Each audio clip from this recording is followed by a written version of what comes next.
umpisa naman natin ang ating product review sa mga ginagamit namin sa aking baby pet. So, para na namin siyang baby. So, umpisa natin sa kanya sabon. Kapag naliligo siya, so, ito yung mga ginagamit namin. Ito yung BioPet na dog soap against ticks, fleas, tapos lice. So, BioPet, yan. Less than 100 pesos yata ito. So, ito yung gamit ng dog namin. After niyang maligo, tapos matuyo siya, within 24 hours, dapat ma-sprayan siya nito. Actually, very effective tong jojoba essence ng Fake and Please spray. Ito ay 399.75 sa Pet Express. Ayan. Pet Express, baka naman. Yan siya. Effective to. So, gagamitin mo siya after na matuyo nung pet mo within 24 hours. Tapos, pagka na-spray siya, ang benefit niya is non-toxic ito. Effective siya as insect repellent, and then it replenishes damaged skin caused by tick bites. Tapos, this protects and moisturize the skin upon spraying. Tapos, pakitignan na lang yung direction for use. Kasi meron siya nakalagay dito, direction for use. Every other day, ginagawa namin ang kanyang oral health. So, ang aming toothpaste sa aming dogs ay dalawang klase.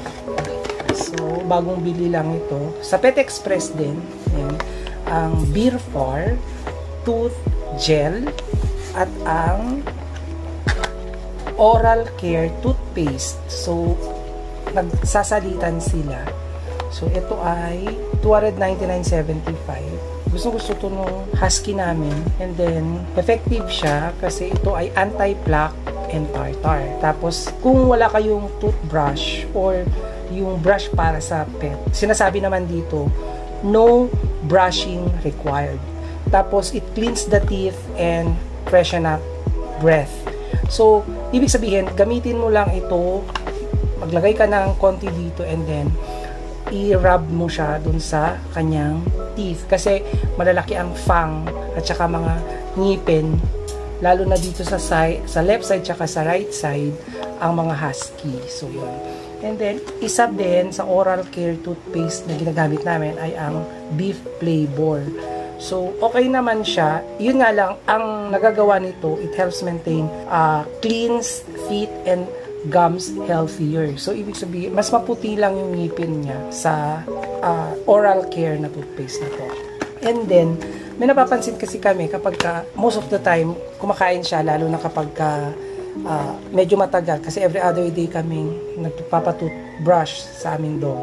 Kaya ginagamitan namin siya ng BioLine Feet and Cleaning Spray. So, ito ay may fluoride. With fluoride kasi siya. So, ang problema lang dito, minsan na-stress siya because spray kasi siya. So, upon spraying dun sa ang ginagawa na lang is nilalagay namin siya sa parang lagayan and then dun ko nirarub. So, kasi minsan na-stress sila dito. Pero effective naman siya. Okay naman. Gusto naman ng dog. Kaya, actually ito hindi bago. Luma na ito na gamit niya. Ang 2 kinds ng toothbrush ng pet namin yan. Ito para sa gums at saka ito ay para sa teeth. Since ang mga Siberian Husky, sinabi ko nga, active sila. Sila ay great escape artists. So, they run everywhere. Parang wala silang kapaguran. So, minsan nagagasgas yung kanilang elbow.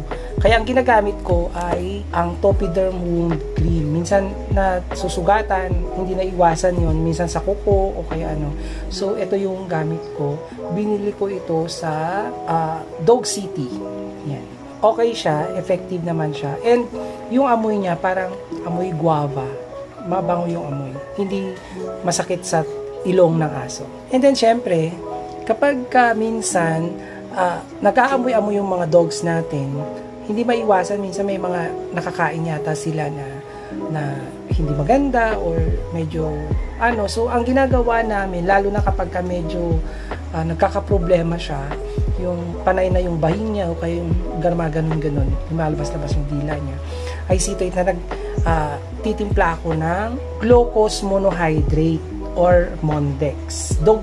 Sa Dog City, meron din ito, pero binili namin to sa Pet Express. Yan. So, isang pinch lang or yung maliit na kutsarita, ihalo mo sa tubig and then ilagay natin siya sa medicine dropper or sa syringe. Pwede. Makakatulong yun sa kanila para mailabas nila yung poison o kaya yung nakain nila na hindi maganda. So, after ng ibang gamit niya, ang didiscuss naman natin ay kapag nagbavitamin siya. So, ang una namin ginagawa ay ang kawu. Kaso nga lang ang problema, nagkakaroon tayo yata ng shortage sa kawu. Binili ko ito sa Dog City before. Ito ay ang calcium phosphorus para sa ating mga dogs. Especially sa mga Siberian Huskies, malalaki sa mga muscles nila, tapos mahilig sila sa pagtatakbo, great escape artist sila. So, kailangan ng calcium para sa kanilang mga buto. Ang kawu ay tablets. So, 1 tablet per vitamins ang ginagawa. So, and then, pag nagpapavitamins kami, yan, bagong bili lang siya. Pag nagpapavitamins kami, ang vitamins ng aming Siberian Husky ay ang LC-Vit syrup. Syrup siya. So, ginagamitan namin siya ng syringe. Meron silang bibigay na syringe sa Pet Express. Sa Pet Express namin binibili ito. So, complete set na siya. Yan. So, merong syringe, meron siyang parang medicine cup. Yan. Kung medyo ano na. And then, may nakalagay naman dito yung kanyang dosage and how to use and then yung storage para ma-maintain yung effectivity nitong gamot. Actually, affordable din naman siya kasi $229.75 sa Pet Express. Siyempre, yung iba pang gamit ng aming Siberian Husky, meron kaming biniling. Kapag nagsished siya, different types ng comb or dog comb. Tapos isa din, mas manipis naman to. Ito ay ang hair gloss brush. Kumbaga, mas malaki yung awang nito kumpara dito. Kasi parang nag-gloss siya kapag ginamit ito.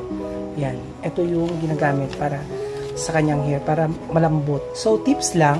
Ang mga favorite ng Siberian Husky ay peanut butter. Yan, favorite ng Siberian Husky namin yan. Minsan, kumakain din siya ng cheese. And then, pumpkin, broccoli, yan. Cook or raw chicken. Minsan, ini-steam yung chicken. And then, I don't know, pero sa amin, sa Siberian Husky namin, favorite niya yung shrimp and beef. Talagang may sayaw-sayaw pa siya kapag naaamoy niya yung smell ng beef o kaya yung chicken. Pero may mga time na hindi rin siya masyadong nagkakakain ng yung mga binanggit ko nga na food. So, minsan, bibigay pa rin kami ng dog food. So, ang mga favorite na dog food niya ay ang Purina Super Cold Adult with beef. Yan. Dog food ito. Yan. Sa Pet Express pa rin ulit. Tapos, ito din, pinapakain din naman siya yan. Itong Vitality Value Meal. Isa pa sa kinakain ng dog namin ay ang Omega, yung dog food din. Parang circle din siya, pero okay lang din. So, favorite niya din yun, pero so far wala na akong available na naka-plastic nun. Pero binili din yun sa Pet Express. And ito naman yung mga dog treats para sa aming doggies. Minsan kapag nagki-crave siya, paminsan-minsan lang, ang goodies or energy treats niya, ayan, ito, ayan siya. Ang style niya is para siyang buto, para siyang bones, ayan. So, iba-ibang kulay, siguro iba-ibang flavors to. Favorite niya, ayan. Tapos, iba din itong isa. So, itong isa naman is straight. Para siyang, ayan, parang, yan. Pare-pareho sila. Goodie streets. Tapos, ito, ang grilled chicken. Hindi ko kung na-try niya na ba to. Yan, yung grilled chicken. Hindi ko maalala kung na-try na niya or ano. So, nabili lang namin. And then, ito yung mga minsan, kinukut-kut niya. Hindi naman niya kayang ubusin ng isang kainan. Pero kinukut-kut niya yan. Ito yung, yan. So, ito yung long-lasting dental bar. Kinukut-kut niya. Kapag trip lang niya, natripan niya. Ayan. Ito din, yung dental chew zest. May iba-ibang flavors nito. Ito orange. Tapos, ito pa, long-lasting dental bar. And, ito naman strawberry flavor. Yan. Tapos, ito ay for digestive support pala siya. Digestive support. Yan. So, ano bang flavor nito? Kalabasa. Parang squash flavor or kalabasa. Yun.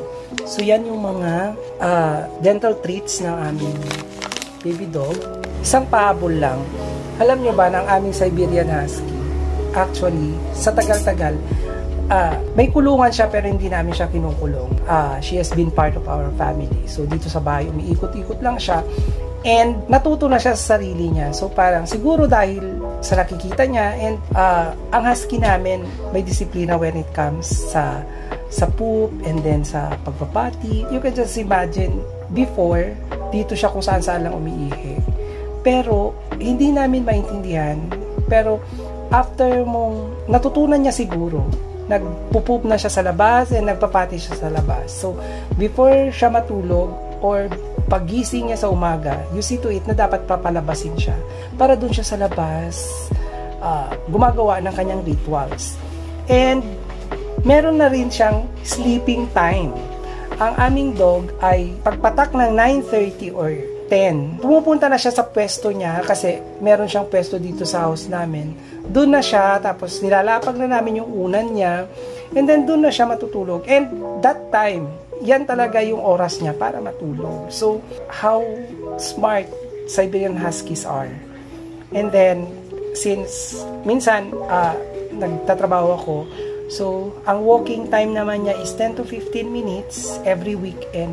So, basta wag lang siyang umuulan. So, yun, pinapawalk namin siya. Tapos, since may mga hagdan-hagdan dito at saka medyo maluwag naman yung garahe. So, minsan, siguro doon na lang siya nagtatakbo, parito, ganun. Ganun ang kanyang exercise na lang. Just para may labas lang niya ang kanyang energy. So, ito pa, isa pa sa mga gamit ng aming doggies since baby pet nga natin, bumili din kami ng kanyang buds, earbuds. Ayan. Mas mahaba kesa sa tao. Yan yung kanyang earbuds. Ang dami. And then, bumili kami ng kanyang pet nail clipper. Ayan. So, tingnan natin. Meron na din siyang circular semi-angled blade. Tapos, safety and comfort. For small dogs, cats, birds, and rabbits. For anti-sleep handle. Ayan. So, yan. Ayan siya. Meron na rin ditong usage at saka yung notice niya. So, yan. Pwede nyo yung basahin. Ito po ulit si Piting TV, ang isang simpleng buhay empleyado, magbabahagi ng inspirasyon sa inyo pong lahat. Itong simpleng buhay po. Hey guys, please subscribe to my friend's YouTube channel at Alan Piting TV. Thank you so much.